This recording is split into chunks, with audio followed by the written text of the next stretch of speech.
Greetings, stars again.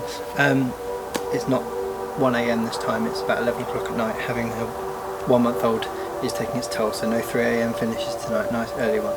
I'm just going to be trying to use my hydrogen alpha Nikon, which I have taken apart and taken one of the filters out of to try and make it a bit more sensitive to hydrogen alpha emissions. So we're going to give a go at trying to find a nebula, which I only found out about today, which is called the Heart Nebula, and it's near Cassiopeia, just up there. And we're going to have it on a star tracker, so I'll set that up in a second, and then we're going to take a wander down the road and we'll do some more stuff down there. Cassiopeia up there, the giant W in the sky. It's kind of just about north from where I am now. We're going to be looking at shooting just to the left of that left-hand star, which I believe is called Samyang, something like that. So I've got this mounted on my Skywatcher Star Adventurer, so we can turn that on to star tracking. But first of all, we need to line it up with the North Star, which is Polaris. That's Cassiopeia there, and if we just zoom out, we find Ursa Major just up there. The little box at the top, and the tail down to Polaris, which is the North Star. So set up the poloscope, we need to go into an app which tells us that we need Polaris at the top of the crosshair in the star tracker, so we'll get that set up and we can get cracking. So in doing my infrared filter conversion on my Nikon D90, I've had to take a piece of glass away from the sensor, which, having one less piece of glass to shoot through, has rendered the camera incredibly difficult to focus. So I've had to run a cable from the camera to my laptop and got an app called Saw for Build. I can also click on it and make the camera go into live view, so that I can then take a picture from here and see it come up, so I can then check the focus. Right, so finally, after many attempts, got it focused. I have now plugged in the intervalometer, just there, it's going for a 1.5 minute exposures, ISO 800 at that random patch of sky. I hope that there's something there. To be honest, I'm not massively hopeful. There's a lot of light pollution in that way. London's that way, so we'll just leave this now. It's more of a test to see if I can focus the thing and get images that I'm happy with at the end of it. I just can't wait to try it on something where I know, like the Ryan Nebula or something like that. I know, and then I can do a proper comparison between the two and see if the infrared filter thing has made a difference. But now we're going to take a wander with the Sony and do some tests, which I'm interested for as well. I'll explain more on the way. Okay, so second and main thing for tonight is we're now walking up to the motorway bridge just 2 minutes from the house. I want to test and see whether it is dark enough now that Gatwick is pretty much off to see the Milky Way from here, which would be incredible. A game changer for the next few weeks. We're stuck in.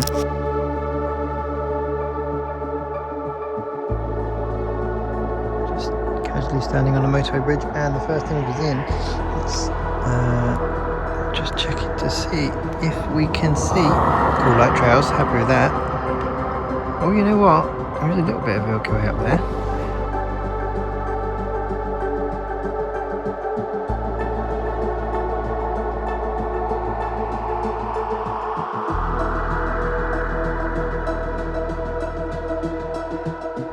So I obviously don't have my star tracker out with me because it's at home doing the nebula, hopefully. So we're just taking wide angles here and we're just seeing, and yeah, I can see the Milky Way from my house. That's mad. And Jupiter in the left hand corner, I believe.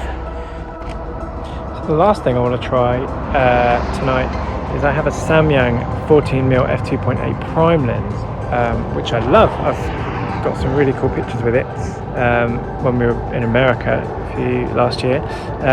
Really happy, but then now I'm getting a bit more into it and I'm getting a bit more critical of myself.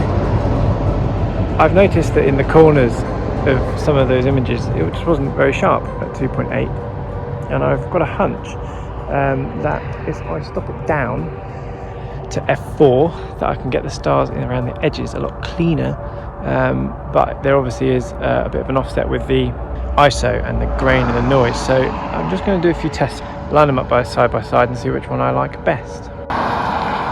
So I'm just taking my first picture and I've just seen a meteor to my eye right where I'm shooting, so I'm hoping, here we go, I'm hoping,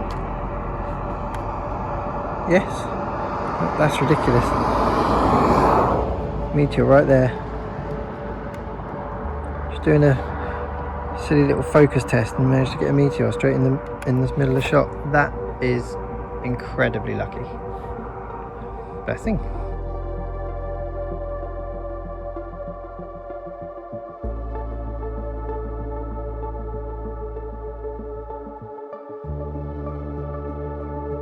I just got back from the motorway bridge. Nikon's still tracking, but notice that there's cloud. Cloud has roared in, and I can't see where I'm even aiming anymore, so I'm going to be hitting orange cloud now, so time to pack up and go to bed. See what we get tomorrow. Okay, so back in home, and I've loaded all the images in, which obviously is the case because you've seen some of them already, but the ones that we've got to go through are the Nikon ones of the nebula and the test ones from the Sony of the different f-stops. So firstly, here is the Nikon one. Now it's clear and painfully obvious I grossly overexposed that.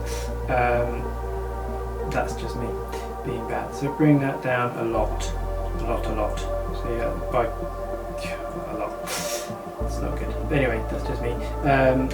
Dehaze it a little bit, and then bring some of the highlights up. And basically, what we can see is that there's not really anything in that patch of sky that I've picked up there.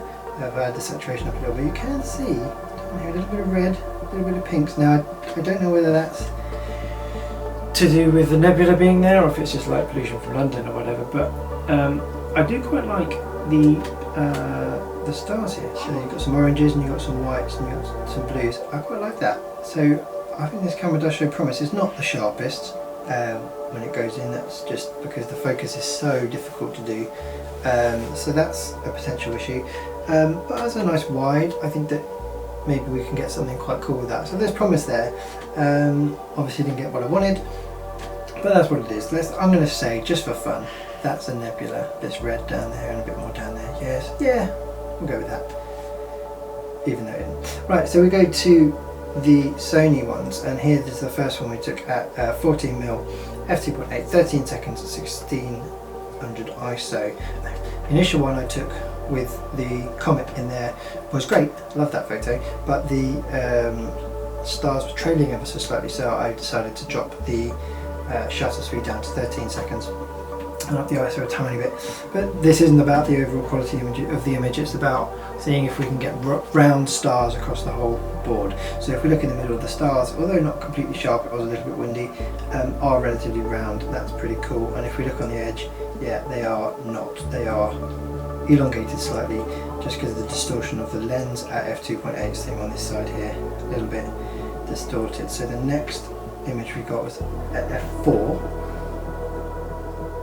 Nice and round in the middle, but I found that still a little bit distorted here in the edge, so actually not quite what I was after. I did actually end up taking a photo as well at f5.6, which is a little bit darker. I didn't put the ISO up enough.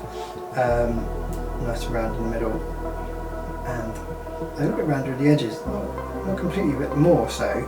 I'm quite happy. I'm a little bit happy with that. On the left hand side here we've got the f5.6 image. Here's the f2.8 image. So if we go into them, the trouble with it is, look at the noise here on this sign here. Although it's a little bit sharper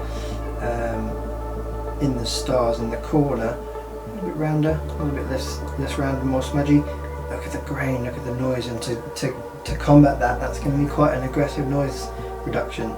And I'm not sure I'm overly happy with doing that. If I want a star tracker, I can leave the exposure open for longer, leave the ISO lower, and close that f-stop down a little bit, then I think that's the best of both worlds. If I'm not on a star tracker and I don't have the opportunity to stack as well, if I can take, I don't know, 10 or 15 images of this, even at the high ISO, the stacking will get rid of some of that noise. But if I can't, it's just a one-hit wonder, I've only got one go to get the shot, I'll probably still stick with the f2.8. So today wasn't really particularly a about the best quality images I've ever taken. It was more of interest to see if I can see the Milky Way, which I kind of can, although it's not, I wouldn't say particularly usable, but it's still fun to be able to see it from my house.